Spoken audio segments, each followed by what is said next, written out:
As she sat watching the world go by, something caught her eye. It wasn't so much its color or shape, but the way it was moving. She squinted to see if she could better understand what it was and where it was going, but it didn't help. As she continued to stare into the distance, she didn't understand why this uneasiness was building inside her body. You ever walk into a room and suddenly feel like your light dimmed? Like your energy, your peace, your sense of self just walked out the door before you even sat down? That's not your imagination. That's not your mind playing tricks on you. That's your spirit trying to tell you something. See, energy is real, and it don't lie. People carry energy. They bring it into the room like they bring in their coat, their baggage, their attitude, and sometimes their poison. And if you're not careful, if you're not grounded, you end up soaking in all of that, absorbing it, breathing it in, carrying it out. There are some people in your life who are not connected to your purpose. They're connected to your pain. They feed off your weakness, not your strength. And they show up in your life not to uplift you, but to keep you stuck. Some of them smile in your face, and every time they speak, they lace their words with passive aggression, doubt, and subtle control. They don't need to say, they don't believe in you. You feel it in the way they act, like your dreams are too much, like your goals are a threat, like your light is a competition. These people, they drain you. Not because you're weak, not because you lack boundaries, but because your soul is sensitive, your spirit is tuned in, and when something ain't right, you don't just see it, you feel it. You carry it in your chest and your back and your mind at night when you can't sleep. You replay conversations, wondering if you're overreacting, if you're imagining things. Let me tell you right now, you're not. You're discerning. You're picking up on something your conscious mind hasn't fully named yet. Sometimes the people who drain us are the ones closest to us. Family, friends, lovers, folks we've known since childhood. And because there's history, because there's loyalty, because with time served, we feel like we owe them a seat at the table of our lives, even when they've shown us they ain't bringing anything but bitterness and envy to the feast. Let me ask you something. If someone constantly took from your bank account without depositing anything back in, how long would you let that go on? Not long, right? You'd shut it down, you'd block it, you'd change the password, cut the card, and call fraud protection. But every day, some of us let people rob our peace, our joy, our confidence, and we say nothing. We just keep allowing it because we're scared of being alone, scared of confrontation, scared of what they'll say if we draw a line and stand on it. But understand this, protecting your peace is not selfish. It is sacred. And sometimes that means loving people from a distance, praying for them in private while pulling back in public. Sometimes that means saying, I love you, but I can't do this with you anymore. It means recognizing that not everyone is meant to go with you where you're going. Some folks were part of your story, but they are not part of your future, and that's okay. Some people are not bad, but they're bad for you. Their frequency clashes with yours. Their vision is too small for your destiny. Their wounds are too loud for your healing. Every time you grow, they shrink away from you. Every time you shine, they dim their own light and try to dim yours too. That's not partnership. That's spiritual sabotage. Don't ignore the signs. Don't gaslight yourself into staying in rooms that make your soul whisper, I don't belong here. When God is trying to pull you out of something, he makes it uncomfortable. He makes it tight. He makes it draining. Because if it were comfortable, you'd stay forever. So that fatigue you feel around certain people, that's divine instruction. That's guidance wrapped in discomfort.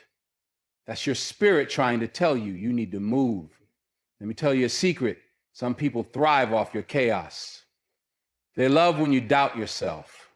They love when you're tired, confused, overwhelmed, because in that space, they feel powerful. They get to play savior. They get to pull the strings. That's how they feed their ego.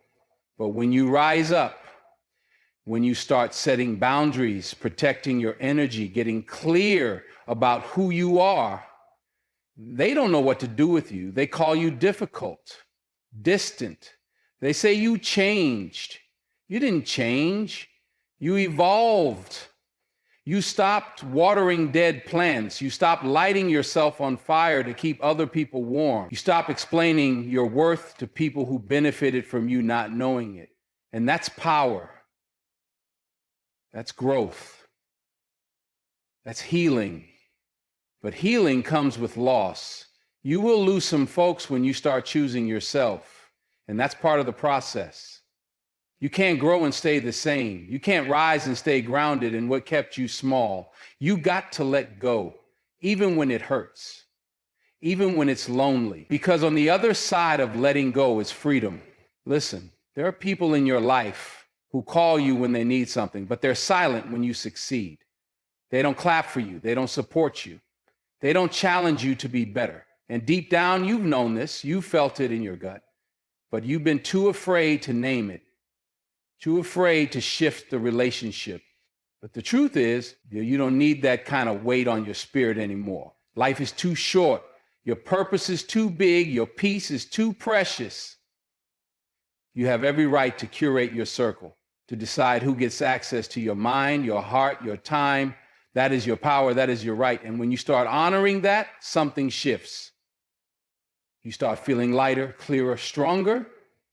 You stop dreading the phone ring. You stop shrinking yourself. You start showing up fully, boldly, unapologetically, because now you're surrounded by people who pour into you, who speak life, who see your value and honor it, who don't compete with your light.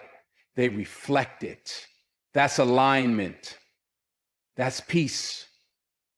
That's what it feels like to be supported, not drained. So if you've been feeling tired, ask yourself, who am I allowing into my sacred space? Who am I giving my energy to that hasn't earned it? Who am I holding on to that I should have let go of a long time ago? Be honest with yourself, because your spirit always knows. And if you learn to listen, if you learn to trust that inner voice, you'll stop second guessing what your soul already confirmed. You'll walk away from what depletes you. You'll rise into what restores you. And you'll finally feel what it means to be free. As she sat watching the world go by, something caught her eye. It wasn't so much its color or shape, but the way it was moving. She squinted to see if she could better understand what it was and where it was going.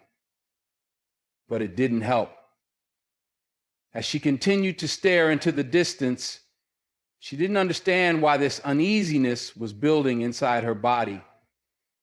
Now, let me talk to the part of you that's still holding on. The part that says, but they've been in my life for so long. The part that believes history equals destiny. I know what that feels like. You want to believe that the time you've invested means something. You want to believe that just because someone's been walking beside you, they're meant to keep walking with you. But time doesn't always equal truth. And longevity doesn't always equal loyalty. Some people were only meant to teach you a lesson, not be a lifetime companion. Some people were meant to reveal your wounds, not be the one who heals them. You got to learn the difference.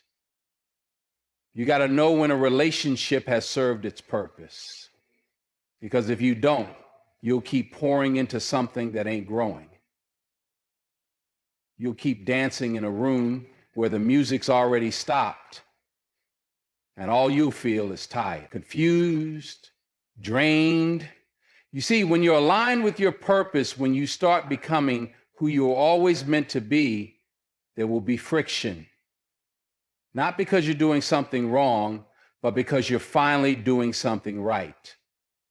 You're disrupting the status quo. You're no longer playing small to make other people comfortable.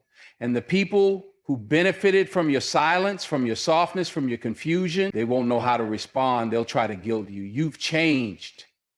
You don't have time anymore. You think you're better than us now. Nah, you just remembered who you are. You stopped tolerating being misunderstood. You stopped entertaining people who never truly saw you. You stopped accepting crumbs when you knew deep down you were born to feast. That kind of shift makes folks uncomfortable because now you're no longer predictable, no longer accessible on demand, no longer bending over backward just to keep the peace that was never really there to begin with. Let me tell you something. Peace that costs you your voice, your health, your dreams, it's not peace. That's bondage disguised as harmony. That's survival dressed up like loyalty. And eventually, it catches up with you. You feel it in your body. You feel it in your spirit. That tightness in your chest when they call, that lump in your throat when you hear their name, that exhaustion that comes not from doing too much, but from giving too much to people who do too little in return. As she sat watching the world go by, something caught her eye. It wasn't so much its color or shape, but the way it was moving.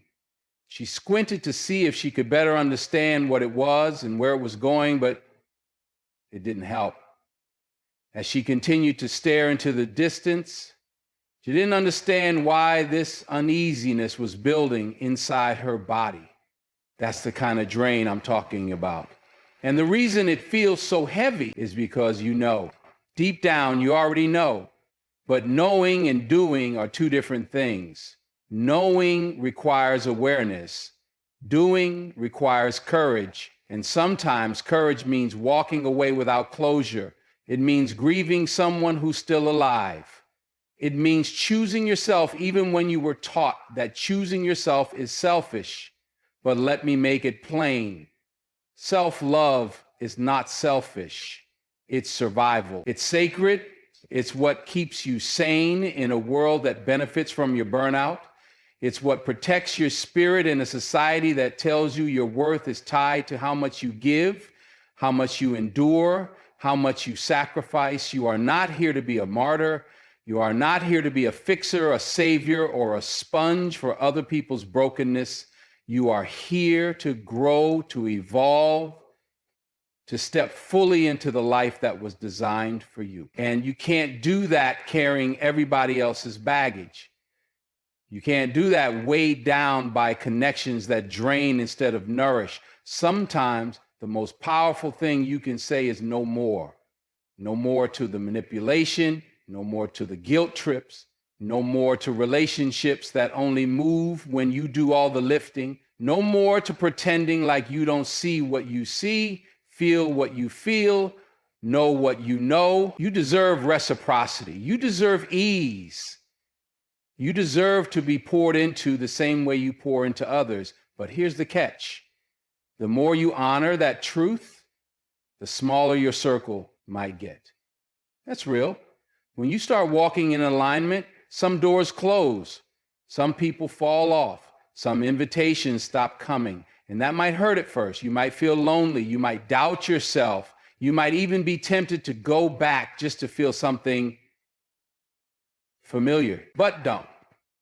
Because the truth is, when you create space, when you clear out what's draining you, you make room for what's meant for you, new connections, deeper peace, divine opportunities, people who see you and don't flinch, people who celebrate you, not tolerate you, people who don't just love the idea of you, but love the truth of you, even the messy, evolving, growing parts. But you only get to that when you release what's been holding you hostage. And that takes discipline, it takes faith, it takes being okay with disappointing others so you don't keep disappointing yourself.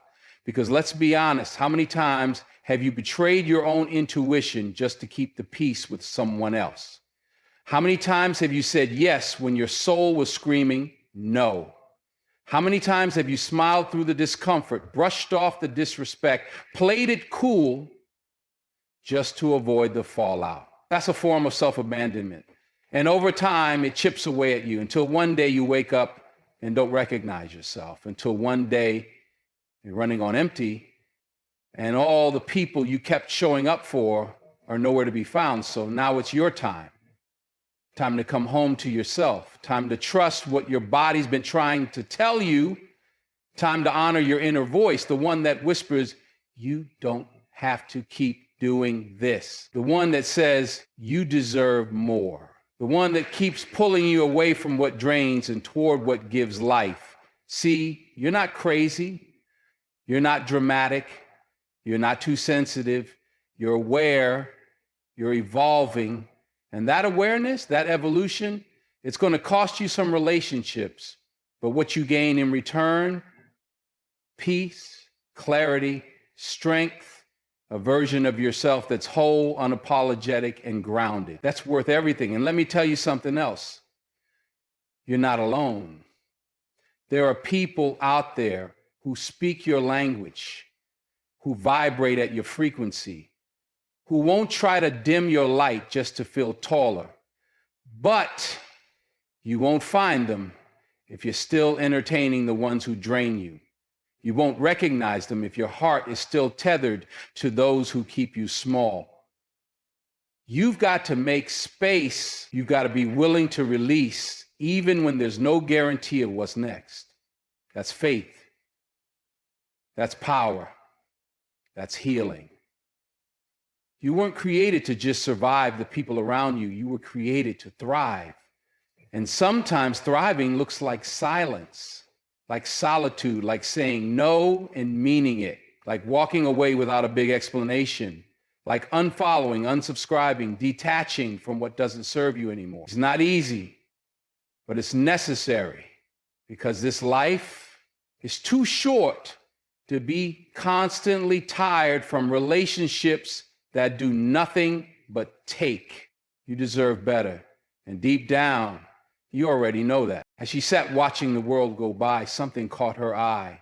It wasn't so much its color or shape, but the way it was moving. She squinted to see if she could better understand what it was and where it was going, but it didn't help. As she continued to stare into the distance, she didn't understand why this uneasiness was building inside her body. When you think about the energy you're giving to other people, ask yourself this: what are they giving back? Is the exchange mutual, or are you always the one lifting, the one giving, the one making space for others to breathe while you suffocate? You see, many of us are taught to be the givers in relationships. We're told that love is about sacrifice, that friendship means always being there, that family means enduring. And yes, love and loyalty are vital, but not at the expense of your soul, not at the expense of your health, not at the expense of your peace. You have to protect that peace, even if it means disappointing someone else. And I get it. It's tough. When you've invested time, love, and care into someone, it can feel like you're betraying that history when you start setting boundaries. But here's the truth. You're not betraying them.